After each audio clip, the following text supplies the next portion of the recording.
এই যে আমার ভাইপো গাছে পা দোলাচ্ছে। ও ছবিও উঠতে চায় না, ভিডিও করতে চায় না, যার জন্য পিছন ফিরে আছে। যাই হোক, সম্মানিত ভিউয়ার্স, আমি আজকে আপনাদের জন্য নিয়ে আসলাম ছোটোবেলার স্মৃতিচারণ, সেই পিকনিক খেলা।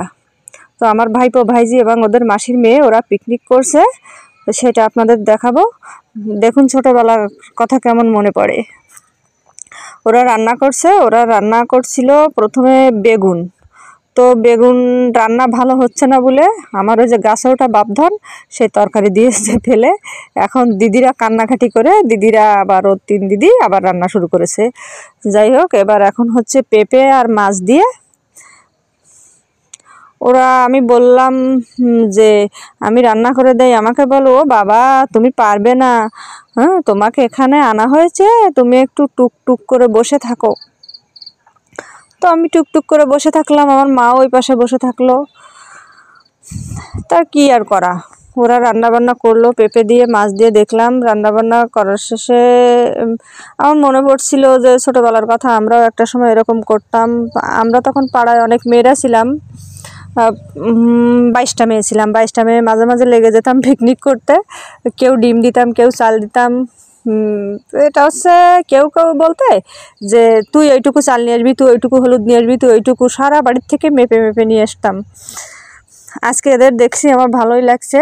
এদের এই যে রান্না বান্না, পেঁপে মাছ, তেঁতুল চচ্চড়ি আরেকটা আছে তেঁতুল চচ্চড়ি। তেঁতুল চচ্চড়িটাও ওরা রান্না করেছে, বেশ ভালো লাগছিল দেখতে।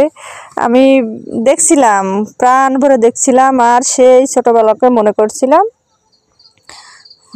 আমার ভাইজি ছোটজন কাটাকাটি করলো, বড়জন আগের তরকারি নষ্ট হয়ে গেছে বলে ওর একটু মন খারাপ লাগছিল। আর ওদের মাসির মেয়েও ছিল সাথে, আর ভাইপো তো অন্যায় করে গিয়ে গাছে বসে আছে। যাই হোক, ওরা রান্না বান্নার শেষে ওরা ঘাটে গিয়ে বসলো। ওরা নাকি ঘাটে বসে খাবে, ওই যে পুকুর ঘাটে, ওরা ওখানে বসে খাবে। কি করব, ঘাটে তো ওদের খেতে দিতেই হবে। ওরা নিল যে তারপরে ওরা নিয়ে খাবে। হ্যাঁ, আমার মা যদিও একটু হেল্প করলো, হেল্প করার পরে বলে কি যে আমরা নিয়ে খাবো। ওরা একে একে জিনিসপত্র বয়ে নিয়ে গেল ঘাটে। সে বয়ে নিয়ে যাওয়া ভিডিওটা করা হয়নি, আমি আপনাদের বলছি, তাই সেটুকুই শুনতে হবে, কিছু করার নেই। আমি ঠিক বুঝলাম না যে ঘাটে বসে খাওয়ার কি মজা। ওরা বসলো ঘাটে, ভাবলো যে ঘাটে খেলে হয়তো বা ভালো হবে, ডাবল মজা হবে। ওরা কলার পাতা কাটলো, কলার পাতা কেটে খাবার জন্য রেডি করলো, ধুয়ে টুয়ে নিল।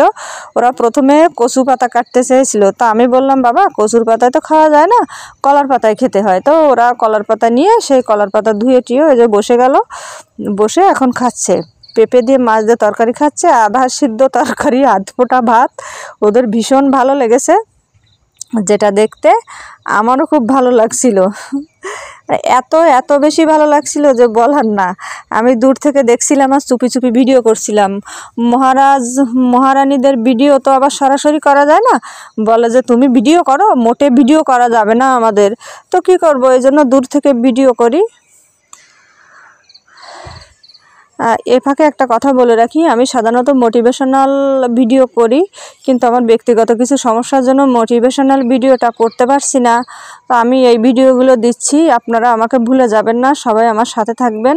আমার সমস্যাগুলো কেটে গেলে আমি আপনাদের মাঝে আবার সেই মোটিভেশনাল ভিডিও আজাইরা বকবক সব কিছু নিয়ে ফিরবো, লাইভ নিয়ে ফিরবো। আপনারা আমার পাশে থাকবেন। তো ওদের খাওয়া দাওয়া শেষের পর্যায়ে আমি বসে থাকলাম। একটা গাছে হেলান দিয়ে বসেছিলাম আমি, যাতে পাটা রোদ্দুরে থাকে, মাথাটা থাকে ছায়ায়। সেভাবে ওদের দিকে পাহারা দিয়ে আমার সময় কেটে গেল। ওদের জন্য আমার আশীর্বাদ থাকলো, ওরা যেন ভালো থাকে, সুস্থ থাকে।